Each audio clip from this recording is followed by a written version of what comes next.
Thank you very much for the introduction. First of all, I would like to thank the organizers and especially Damian for all the hard work. It's been a wonderful conference. And okay, I want to present some results about p-Banach lattices, and unless I say otherwise, every result here is a joint work, a preliminary joint work with Pedro Tragete and Natalia Tejarroyo from Madrid. Okay, so this is the plan. I first would like to talk a little bit about free functors from the categorical point of view. And again, since this is called structures in Banach spaces, and I'm happy to bring to light some features of categorical theory which we most use every day, and perhaps we don't know about this. And then I'm going to present two examples. The first one is a bit more general, but the second one is supposed to be more usable for applications. So maybe it's good to have both of them. So what is this free functor thing?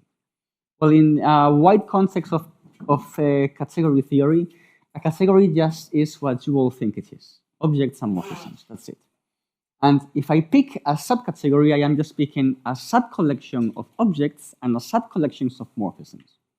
Well, if you want to keep something specific in mind, please just think of Banach spaces and operators, and as a subcategory, just a subcollection of Banach spaces which have this property of having an order with these properties and so on. And we are picking just lattice homomorphisms, which are operators respecting this lattice structure. So whenever I have this situation, I have a canonical forgetful functor in which I just pretend that my objects having extra things do not have those things. So in my case, I can pretend that my Banach lattice is just a plain Banach space and that my lattice homomorphism is just an operator. So in this context, free functors are somewhat informally left joint functors for that forgetful functors.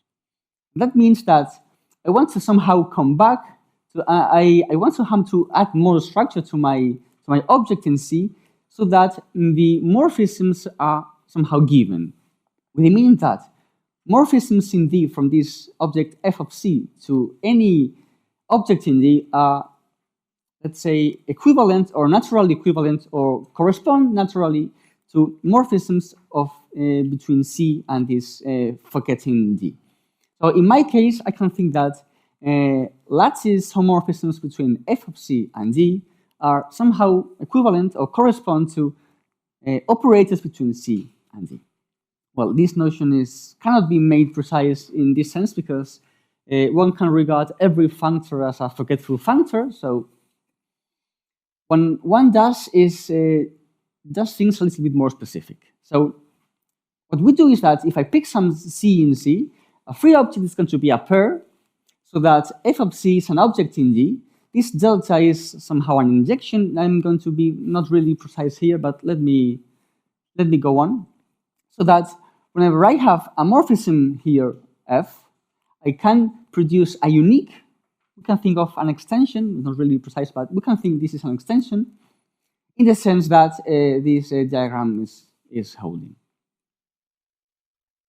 Okay, so this diagram corresponds to many constructions which appear in mathematics, classical stone-check compactification. If we think of, I can forget that my compact Hausdorff space is just compact and Hausdorff, and I just pretend that's a topological space. Of course, another example, bidual of a Banach space can be thought of as the free dual Banach space. And here, this band star just means the category of dual Banach spaces and weak star to weak star continuous operators. And of course, the well-known Lipschitz free space, which is the adjoint, or can be thought as the adjoint of this, forgetting that my Banach space is just linear, and I just keep a point with these distinguished points, and that my operators are, I can just think of them as Lipschitz functions between them. Okay. So here what I want to, well, the main example or the main precursor of this construction is the free Banach lattice, which was produced by Antonio Avilés, Jose Rodriguez, and Pedro Dragacete, building on some previous work by De Pacter and Wickstead. And what I want is, for every Banach space E, produce a Banach lattice FBL of E, satisfying that, well, and a delta, which is an into-isometry, so that every operator T from E to any Banach lattice X admits a unique extension and with preservation of norm. In our categories, we have numbers, so we need to say something about them in this sense. So our question is, what about the non-locally convex setting? Okay, so let me tell you that there are several papers which talk about this guy. There are several constructions of this guy and several modifications of those, but most of them are using in a fundamental way the existence of functionals. When I move in there, I do no longer have these guys, so I need to do something different to produce my spaces. Okay, so I need to talk about quasi-norms that they have appeared in previous talks, so just almost the same as a norm, but with this constant C bigger than 1. And this has a fatal effect because I no longer have any version of Banach's theorem, and my quasi-norm does not need to be continuous with respect to itself. If I have a quasi-norm, then the words quasi-Banach space and quasi-Banach lattice mean what you all think they mean. So the good thing is that I can replace this quasi-norm by something called a p-norm, which is slightly better, because now I do have continuity of this map in respect to itself. And I can do this thanks to the classical result of Aoki-Rolevitz, that every quasi-norm is, well, up to some constant, a p-norm. Okay, so this allows me to virtually move from the category of quasi-Banach lattice quasi-Banach spaces to p-Banach spaces, as long as my construction depends only on finitely many guys, because I can take the lowest of the p's and then I'm somehow safer. All right, so these are now my categories: p-Banach spaces with, again, operators which are linear and continuous, and p-Banach lattices with lattice homomorphisms. And what I want to construct is this guy, this free p-Banach lattice over E, which does mostly the same. I have an into-isometry, and I extend operators to homomorphisms with this norm preservation there. Okay, so we are going to show now that this object exists, and this construction is mostly categorical except for one point, and I'm going to tell you exactly which point is it. The good thing about categorical constructions is that I don't need to do anything. I just can rely on universal properties and categorical constructions to do my thing. So I'm basically letting me go. So pick any p-Banach space, which is, well, pick if you want a quasi-Banach space, and think of it as a p-Banach space, which you can do. And consider this also free construction called free vector lattice. What does it do? It essentially does the same that I want to do, but without topology. So every linear map here is extended to a homomorphism between those guys, but no topology is involved at the moment.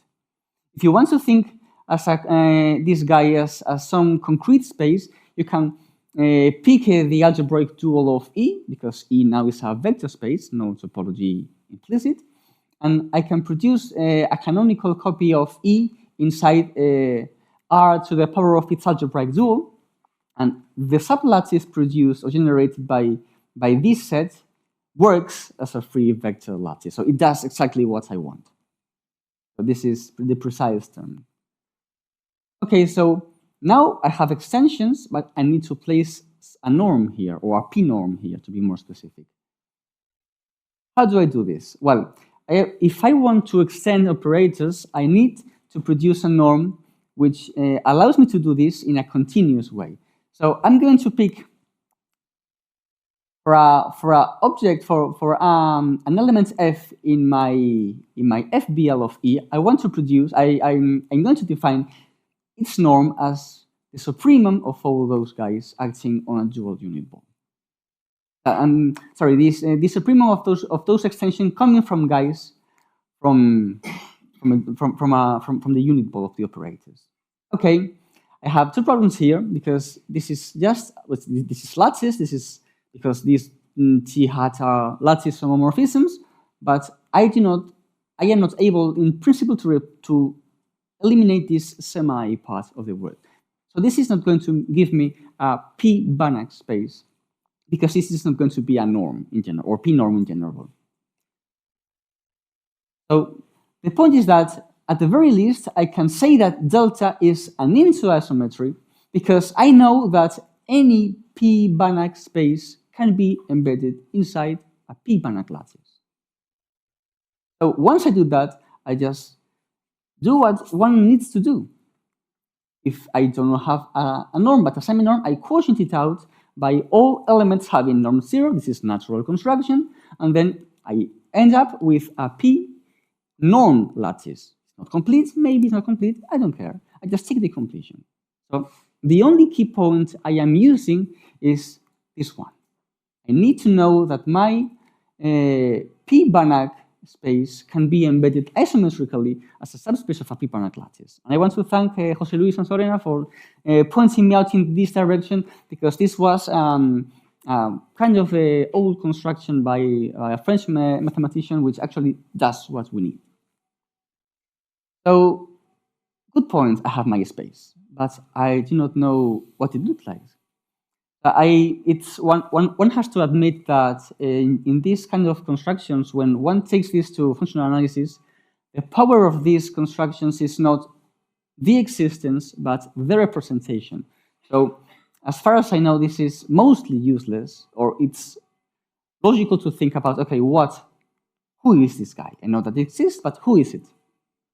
Despite from that, we can give a simple application to projectivity in p-Banach lattices just using the existence. So to me, it serves as motivation as to why I would need to deal with this space and why I would need to represent those space, because it's expectable that more applications are going to come.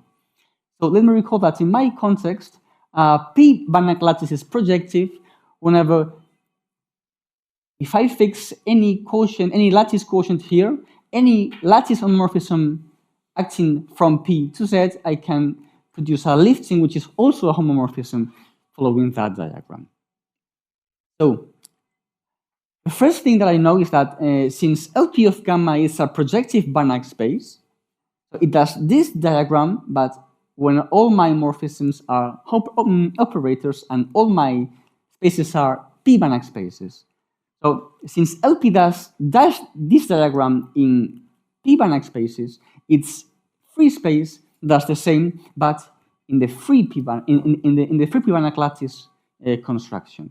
And to do so, I just need to place myself in this diagram. If I have some lattice quotient and I find some lattice homomorphism here, I consider this tau, which is just delta composed with t hat. This LP gives my extension, my lifting, sorry, and then I just place the hat here because morphisms, operators here correspond naturally to lattice homomorphisms there whenever my X is a lattice, and I know this. Okay, so this is, okay, really nice, but recall that we don't know who is this guy. The point is that using this construction, I can prove that LP is also a projective p-Banach lattice. And this is interesting because I now have forgotten about this guy. And this is because even if I don't know which is or who is the free p-Banach lattice on LP, I can show that it embeds complemented as a sublattice of LP of gamma, of the FPBL of LP. Now, of course, natural question is, what about bigger LP spaces? Because this proof only works for the separable case. So we think that this is going to be false. We think that the only projective LP spaces in p-Banach lattices are going to be in the separable case. And this is because it is a general principle in free objects, especially when talking about free lattices or free Boolean algebras, something with disjointness, that free objects are not that big in the sense of disjoint. So I can only produce a countable collection of disjoint many elements in a free object, let's say. So we think that the identity from LP gamma to itself is not going to be extended in a lattice way to an homomorphism. And so this is going to tell me that I cannot embed LP of gamma complemented in its free space. Okay, so far so good. The point is that we want to know somehow which spaces I get when I'm producing these free constructions. And admittedly, one of the obstacles is that quasi-Banach spaces can be really bad.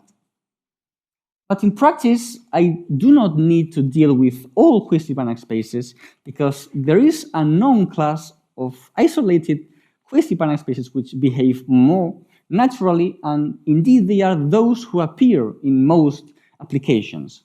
So let me introduce them to you. To do so, I need this definition of p-convex quasi-Banach lattice, and this is just a regular behavior with respect to some convexity and upper P estimates. We don't need actually the precise definition of this, so if you want to ignore this, then it's fine for me, but just recall that I need a p-convex thing. So two things that we really need to know is that, okay, p-convex implied p-norm. So if I have a quasi-Banach lattice which is p-convex, then I know that its quasi-norm can be taken to be a p-norm for the same value of p. And this is useful for us. So this is a definition following Nigel Carlton's work that he called quasi-Banach spaces to be natural if I can embed those in a p-convex quasi-Banach lattice for any p between 0 and 1 that you would like to choose. Okay, so now I am just considering p-convex guys. And what I want to produce is which is called the free p-convex p-Banach lattice over a p-Banach space. And it does what? It's, again, a pair. This is going to be a p-convex quasi-Banach lattice with, and I have to look to the p-convexity constant. So I want a p-convex quasi-Banach lattice with p-convexity constant equal to 1. And this delta is, again, an interisommetry.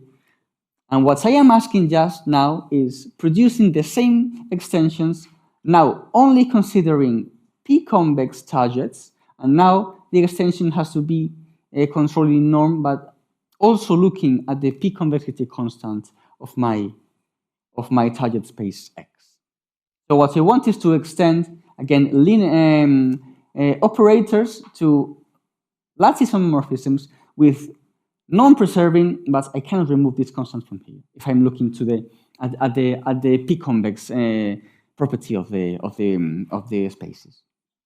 Okay, so again, it exists in full generality because if my quasi-Banach space is not natural, I cannot embed this in any p-convex Banach lattice, and of course, if this guy exists, it is going to be p-convex, so this is not possible for me. So it works in the full generality that it could. So how do we do this? Well, let me give you a sketch of the proof in the case of E is separable, which is not going to suppose any serious loss of generality. And since E is natural, I'm going to be able to embed this in some relatively well-known p-Banach lattice, just an L-infinity sum of LP spaces. I do not really need to say what these guys are, but one can suppose that they are all the same space, and this is just little LP times big LP of 0, 1. So the point is that I'm sure you know that if I pick a quasi-Banach space, its dual may be trivial, so no functionals. Even if I have functionals, then I cannot expect them to do what I want to do in the locally convex theory. But the key point here is that for natural quasi-Banach spaces, functionals can be replaced by operators targeting these kind of spaces. So I can produce somehow a bidual, which is this guy here.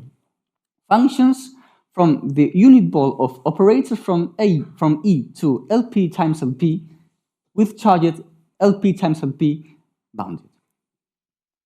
Now, this guy works as a bidual in the sense that I have a canonical inclusion from E into E hat, just given by evaluation.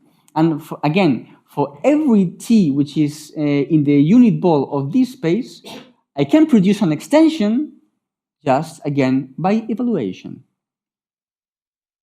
So this works as a proper ambient space to define my free object. And in that case, if it's going to live here, I at least know that my objects in the free p-Banach lattice are now functions. This is much better.